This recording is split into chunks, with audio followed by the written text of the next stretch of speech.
Happy Feast of Christ the King on the traditional calendar.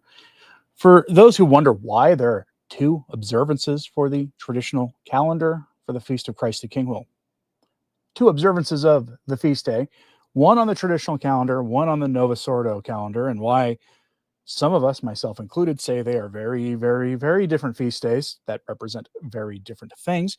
Dr. Peter Kwasniewski posted to his Substack recently a very good article that details the differences between the two feast days. And you will see in that article why some of us talk about the things in the church today being a new religion. You'll practically see it there in their understanding of the kingship of Christ and what it means. But that's not our topic for today. You should take into consideration reading that Dr. Kwasniewski article. You may be aware that Cardinal Burke had offered the traditional Latin Mass in St. Peter's, and he had as his helping to offer the Mass, not concelebrate it, which is not done in the traditional Mass, but serving as essentially the deacon assisting at the Mass was Cardinal Matteo Zuppi, done as a sort of sign of unity and all those kinds of things, because Cardinal Zuppi is definitely a Bergoglian. He just has good liturgical tastes. He says the old breviary, the pre-Vatican II breviary, reportedly, and has a more open attitude towards the traditional Mass. But he is still all about synodality and all the rest of that nonsense. But he had him assisting at the Mass, and the Mass had thousands of people in attendance.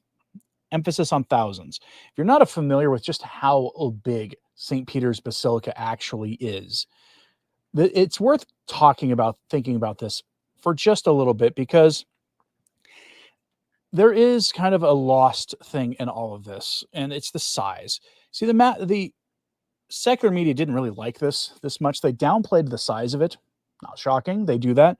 Anytime anything they deem right-wing happens, where there's a large gathering of people, they downgrade the numbers. In the same way that whenever a progressive thing happens in the culture, they upgrade the numbers. But for those who may not be aware, there's St. Peter's Basilica has an interior area of 25,600 feet, or square meters rather, and includes space for 7,000 seated people and another 11,000 standing. It holds the title of the largest church in the world, again, 25,600 meters inside. It can actually accommodate people that are about 18,000 people in the nave, with seating for 7, another 11,000. And I've even seen some actual numbers that suggest it can hold up to 60,000 people if they really needed to. Now, were there 60,000 people at this Mass? No. But the numbers suggest it was standing room only, which means you can probably safely say 18,000 people. And the secular media didn't really like this much. And you can kind of see it in their sneering reporting on this. Done in a very professional way, but it's still sneering in their way they do it. So the AP had this article here under this headline: American Cardinal celebrates Old Latin Mass in St. Peter's in a sign of change. Sign of change. I don't see much as a sign of change. Yeah, it's clear that being allowed to say the Mass there is definitely a sign of change. Joe Palou says, where can I find a link to a video on the complete TLM at St. Peter's? That one is a good question. If you know, say in the comments or in the live chat where you can. I said say because posting links in my comment section does not work. I have them blocked, and there's a reason for that. And no, it's not because I don't want you sharing links to other YouTube stuff. It's because people try to post all sorts of impure, evil, and immodest things in my chat. I had to block all links, and I will continue to do so, because I don't want to have to be the one to answer to our Lord someday for why some person saw some immodest material through a link found in my channel when I should have been able to police that. And I'm policing it the way I can. But if you can tell somebody, say in the comments where to find the full Mass, please let people know. But this is the AP article. But it goes on to talk about some of these details here. Cardinal Burke, the conservative American figurehead, presided over the 2.5-hour liturgy, which was rich in hymn, incense, and priests bowing to the altar, their backs to the faithful in the pews. I can tell you either that a non-Catholic wrote this or someone who does not understand tradition wrote this article, because the priest for the traditional Mass, says the Mass ad orientem, meaning he faces liturgical east. Liturgical east, meaning he's facing where God is. There's a lot of rich theology that goes behind this. This is why some traditionalists critique the new Mass as saying, well, the priest is offering the Mass facing what he thinks is God, the people. I know that's a harsh critique. Certainly not every ordinary form priest believes that. In fact, I would even say most don't. But it's very man-centered. And with the other language coming out of Rome these days, for the last decade or more, you could be forgiven for coming to think that they really do worship man and not the creator. But, they talk about in here, a few thousand pilgrims, many of them young families with multiple children, as if that was a weird thing, and women covering their heads with lace veils, packed the altar area of the Basilica to standing room only capacity. So the AP is saying this is standing room only. And it goes on to talk about how this might be a sign that Leo is going to be more tolerant to the traditional Mass. The traditional Mass bans are getting implemented at a faster rate than they were under Francis. So I don't know if that's the case. We'll find out together. Color me skeptical. Here's the context, though. Francis had taken action to suppress the traditional Mass after the spread of the ancient liturgy, especially in the United States, dovetailed with the rise of religiously inspired political conservatism and decline in church attendance at more progressive parishes. That is one sentence that tells you a lot. That there's an acknowledgement that the rise of religiously inspired political conservatism in the U.S., think of the MAGA movement, because there's certainly a pretty hard-line religious wing of it, is that the traditional Mass somehow, and traditional Catholics, are somehow partially responsible for suddenly the change in cultural direction in the country in the last couple of years. And then combining this with an acknowledgement that, you've got a rise of religious-inspired political conservatism and a collapse in attendance at progressive parishes. Do the math. Traditionalists have been saying the same thing. As long as we have access to the traditional Mass, we'll win by simply waiting. Unfortunately, we may win in having a full restoration of the traditional Mass for all the reasons you don't want, and that is people leaving the faith. Because the retention rate for Catholics raising children, so their children are Catholic in the traditional Mass, is something like 75 or 80%, something like that. Meaning most families, their kids grow up and stay in the faith as adults, if they are traditionalists. The inverse is true in the Novus Ordo. For whatever reason, you raise your kids in a diocesan parish, and 80% of them leave the faith. Some of you will not believe me when I say that, but I know that some people will respond to the comments saying they've seen it firsthand or had it, or worse, had it happen in their own families. And are very sorrowful about it. And this is not something to celebrate and point fingers at people about. This is the state of things. And it appears that Francis saw this, and instead of saying, hey, we want to save souls, right?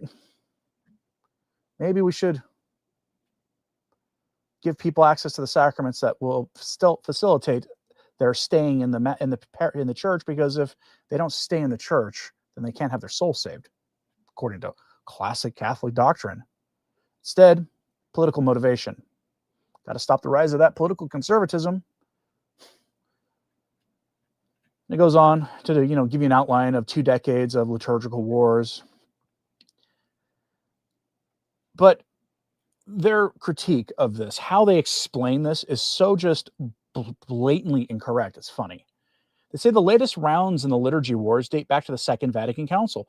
The 1960s meetings, that's one way to describe the council, modernized the church.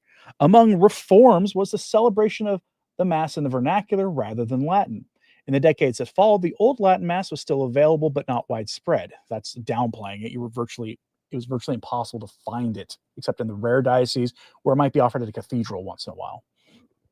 In 2007, Pope Benedict XVI relaxed restrictions on celebrating it as part of his overall outreach to traditionalists still attached to the old rite. And it talks about Francis undoing all that stuff. Rather than heal divisions, though, Francis' crackdown seemed to further drive a wedge. We are orphans, said Christian Marquand, a French organizer who was at the Saturday Mass. And then it talks about, the attempt to get Leo to, and hoping that Leo will undo things if you're basically nice to him, which is such an insult to Pope Leo, by the way. People should be ashamed of themselves for that. But it goes on, and what you see here is a lot of traditionalists who were there being hopeful. But among all that was this kind of contempt for the entire thing by the AP. Now, you shouldn't be surprised by the AP having contempt for it. In fact, you'll see the same article that the Associated Press wrote, because published verbatim in numerous print outlets, because the AP is a newswire service. They'll write an article and a newspaper will buy it and just publish it. So you'll see that article all over the place, really, if you want to take a look at it for yourself. But you can go here to everymagici.org for their reporting on this. It's a little bit different. Pope Leo XIV allows Latin Mass return in Vatican. Thousands, that's an ambiguous number. 3,000 people is thousands. So it's 99,000 people. So I don't know what, when I see the word thousands to describe a public gathering, I don't know what that means. But thousands gather as Cardinal Burke celebrates ancient rite in St. Peter's Basilica, signaling a possible shift in Vatican approach to liturgical tradition. And it goes on to give you a little bit of context on how we got to where we are. But then it gives you this fiction here. First, talking about how traditionalists have been hoping for this as a tangible sign of a change of direction and a more accommodating pope.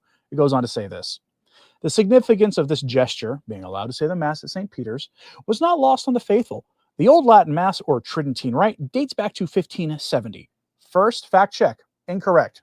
The traditional Latin Mass does not date back to 1570. In 1570, Pope St. Pius V promulgated Quo Primum, a document that banned new orders of the Mass. If a Mass was 200 years old or less, it was banned.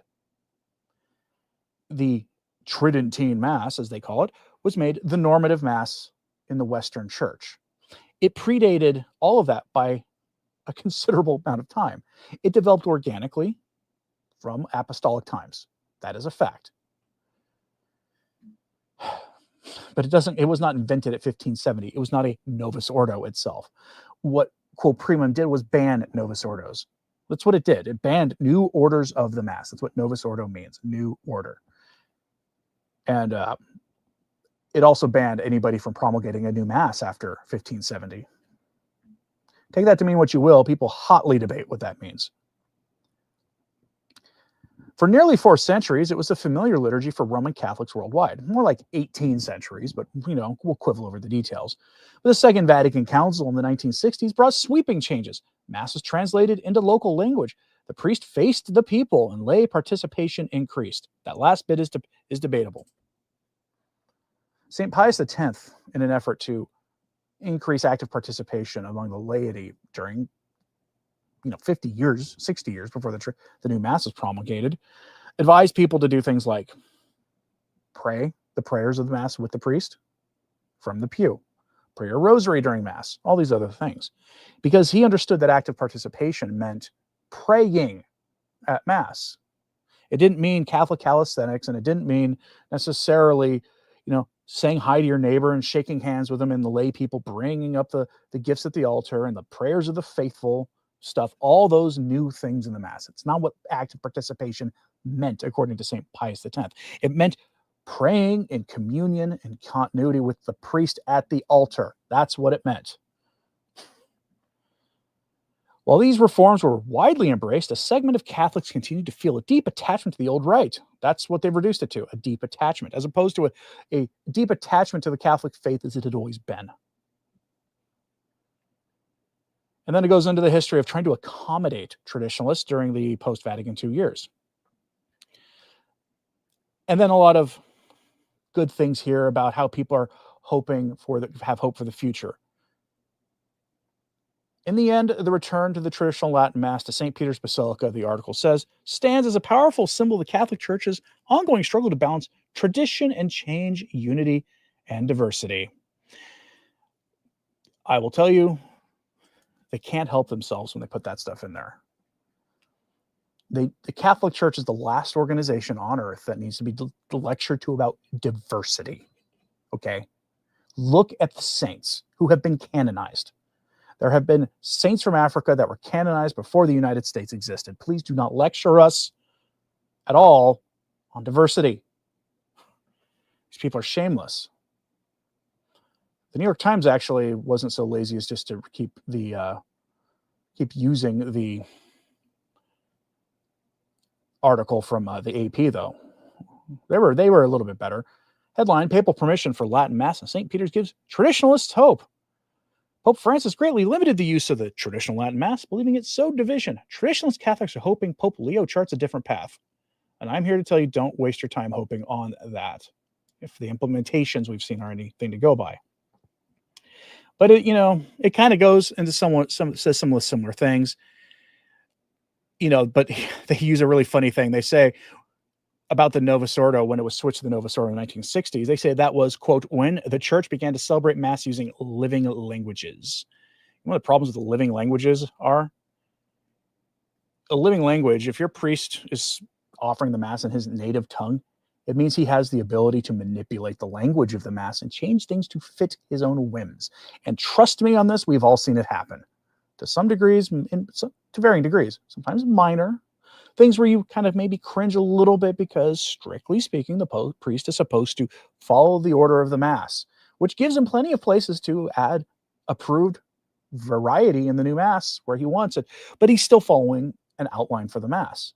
But instead, they will sometimes ad-lib parts, sometimes in small ways that just make you kind of cringe a little, but other times, we've all heard of stories where the priest invalidates his Mass by inventing his own consecration prayers, thus invalidating the Mass. That has happened numerous times. It's why if you are a dyed-in-the-wool, traditionally minded Catholic, but going to stay with the new Mass, I don't critique you for that. That's your choice. I don't think negatively of you for that. It does behoove you, however, to take responsibility to know the order of the Mass yourself, especially those parts of the Mass that are kind of deal breakers for the validity of it, because Masses have been invalidated by priests offering them who wanted to turn it into some spectacle by changing the prayers, the consecration, and other things because they think they know better than the church on this. So it does behoove you to know these things. And then this one talks again, they all talk in the same way, but it goes on to this. Many liturgical traditionalists in the U.S. perceive Francis as especially hostile. He denounced the backwardness of some American conservatives and derided the formal vestments preferred by many traditionalist priests as, quote, grandma's lace. Some American bishops have enacted new restrictions on the traditional Latin Mass even since Leo became Pope.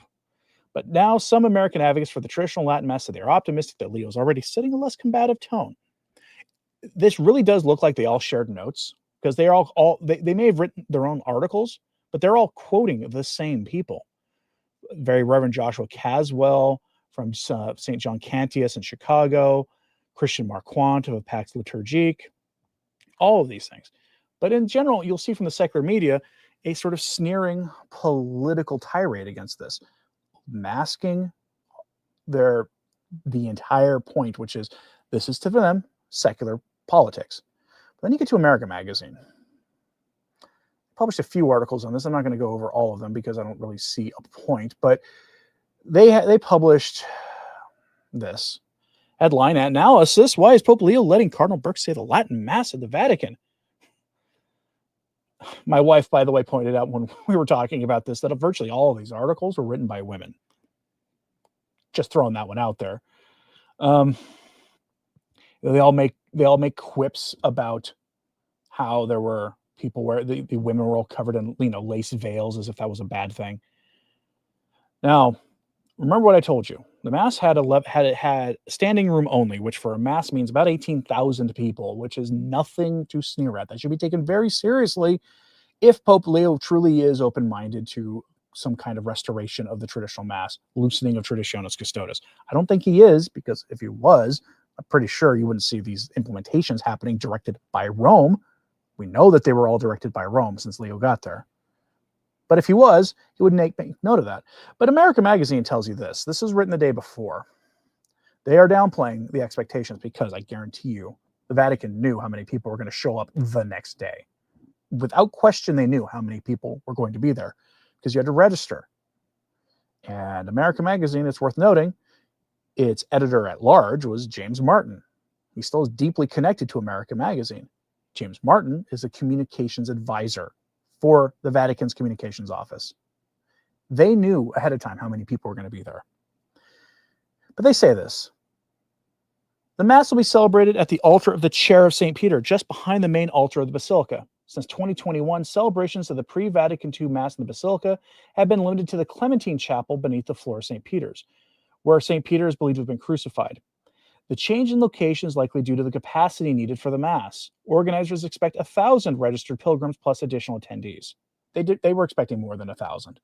And the Clementine Chapel only seats 8. This is completely downplaying why this is happening. I take Pope Leo at face value when he says he's interested in unity in the church. I think this was being allowed for generally good reasons. But notice this. This is the heck of a slip up here on the part of the American Magazine. Most people don't even know that the only way you could say the traditional Mass in St. Peter's anymore was by having it said in the basement in the Clementine Chapel. And yes, that only 8 people could attend it, meaning it was a private event by definition. Amazing. That shows you the cruelty of Francis. And then it goes into what they call the history of the Mass, but it's practically the same paragraph as that other article we just went over. And it goes into the history of pushback and then the SSPX for some reason. All this is unnecessary for context. But it goes on and on like this, including some of the things that Pope Leo said that make me skeptical that he's going to bring the Mass back. Since Pope Leo XIV's election on May 8th, advocates for the Latin Mass have sent letters and requests to Pope Leo, which he revealed in an extensive interview with his biographer, Elise Allen. Between the Tridentine Mass and the Vatican II Mass, the Mass of Paul VI, I'm not sure where that's going to go. It's obviously very complicated, he said. The Pope echoed his predecessor's concerns about the liturgy becoming part of a process of polarization, saying people have used the liturgy as an excuse for advancing other topics. It's become a political tool, and that's very unfortunate. And now here's what he's talking about. I get the feeling that if we traditionalists shut our mouths about all the moral problems happening and all the overt changes in church teaching, I'll give you an example. Pope Leo recently said that the Catholic Church has always been an advocate for religious freedom. That is, on its face, not even close to true. Modern conceptions of religious freedom that are written in church documents from Vatican II onwards are explicitly condemned in the Syllabus of Errors. So it's not even close to true that the Catholic Church has always been about religious freedom. When the church talks about freedom of religion, it's talking about the one religion. Because before Vatican II, when they talked about religion, they talked about the apostolic religion, the Catholic faith. We tended to not treat Eastern Orthodox as if they weren't participating in faith, that they had religion, as well as the other apostolic branches of Christianity. But everybody else, self-described Christians or otherwise, were not included in that. And they didn't have freedom of religion. In some places, in some Catholic countries, the governments tolerated them for peace, but restricted their movements and restricted what they could do. But the church was not always advocating religious freedom. That is a historical fiction. I'm not saying he's lying. He probably just doesn't know because he was always brought up in this environment. In the interview, the Pope expressed a desire to meet and talk with proponents of the Tridentine Rite, saying there's an opportunity coming up soon, possibly in reference to the Pope's meeting with Cardinal Burke on August 22nd. He seemed to hint at a sort of middle way that those hoping to make peace between the two rites have advocated. The ordinary form is the exclusive form of the Mass, but with a crackdown on so-called liturgical abuses, an increase in reverence, and the presence of Latin and other traditional practices that are allowed and even encouraged in the Vatican II Mass. In other words, the middle way some traditionalists have been hoping for is a full-on sellout of the entire resistance movement by banning the traditional Mass and replacing it with a reverent Novus Ordo. I have met numerous traditionalists in life who said that what finally got them to adopt the traditional Latin Mass was the Reverend Novus Ordo. It was the straw that broke the camel's back for them. And you'd have to ask them why that is. But it's not a substitute, because this is bigger than the Mass. This is ecclesiology. The Mass is the expression of the ecclesiology. The Mass is the worship that goes with the ecclesiology. You don't take my word for it, take Cardinal Roche's word for it. He said the Mass that developed organically from apostolic times until Vatican II was not compatible with the Church's ecclesiology after Vatican II. He admitted it's a new religion. That's what he admitted. And that is the crux of the problem here. And so accepting a ban of the traditional Mass in exchange for a Reverend Novus Ordo being widespread, not going to cut it for some of us. It's unfortunate, too, that that's what it would take for the Vatican to take an active role in suppressing liturgical problems in the new Mass. But that's the media coverage of this. Propaganda, basically. Secular media just looking at this as some sort of partisan issue. I have met in life left-wingers who have the liturgical tastes that traditionalists do. There are FSSP parishes, not trying to go after these guys for this, but there are FSSP parishes in major cities. I won't say where, but if you go there and you start talking to the Catholics there, and they seem like normal traditional Catholics, until you hear them talk about politics, and then you realize a lot of them are Marxists. Okay, this is a thing we talk about privately as traditionalists sometimes. So this isn't just a politics issue, but they're reducing it to a political issue. The secular media seems to think that somehow the rise in traditional Catholicism in the last few years has something to do with the right-wing turn the country has taken. And they think in the last year, I think really in the last decade, honestly. I'm curious, though, what do you think about this? Seven String Ronan says middle way equals compromise. Tradition does not compromise. It is tradition. That is correct. Rigid is the wood of the cross. That does not mean compromise. Diane says, explain why true priests would be obedient to an ape pope of the synodal church when our priests are Catholic. Well, we may all have to find out. If my suspicions are correct, then we will see in the next few years FSSP priests having to make a hard choice in the West that I don't think they're going to be appreciating. I'm curious, though. Let me know what you think about this in the comments, please. Hit like and subscribe if you haven't. It does help. And pray for those who we talked about today. I'm not trying to, insult the Pope or any of that stuff. Just trying to tell the truth as I understand it. Pray for him and for all of them, especially if they made you angry. Take that anger and don't let it undermine your own inner peace and your own, of course, efforts at sanctity. And please observe the Feast of Christ the King today for those of you going to a traditional Mass. And if you're interested in the differences between the Feast of Christ the King as was understood before Vatican II and the feast after Vatican II and how they're different because the understanding of the kingship of Christ is radically different, Dr. Peter Kwasniewski has an article posted to a Substack that you will find enlightening. So always pray for the church. I'm Anthony Stine. Ave Maria.